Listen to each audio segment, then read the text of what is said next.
Samantala, inalis sa pwesto ang direktor ng PNP Anti-Kidnapping Group sa gitna ng investigasyon sa nangyaring rescue operation ng dinukot na Chinese national student. Sa iba pang detalye, Brigada Kath Austria, ibrigada mo! Brigada! Live report! Epektibo kahapon, administratively relieve si PNP Anti-Kidnapping Group Director Police Colonel Elmer Ragay matapos ang kautusan ni PNP Chief General Romel Francisco Marbil. Ito'y kasunod ng pagdududa sa legalidad ng rescue operation ng isang 14-year-old na Chinese national na dinukot sa Taguig at nasagip sa Parañaque kamakailan.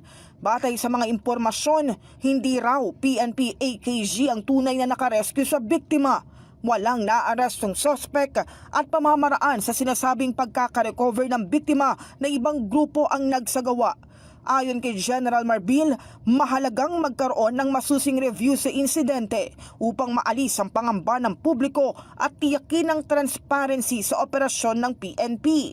Habang isinasagawa ang internal investigation, tiniyak ni Marbil ang pakikipagtulungan sa Senate hearing kaugnay ng tumataas umanong kaso ng kidnapping sa bansa, kasabay ng pagtiyak sa patas sa investigasyon at nangakong pananagutin ang sinumang mapapatunayang may pagkukulang sa isinagawang operasyon.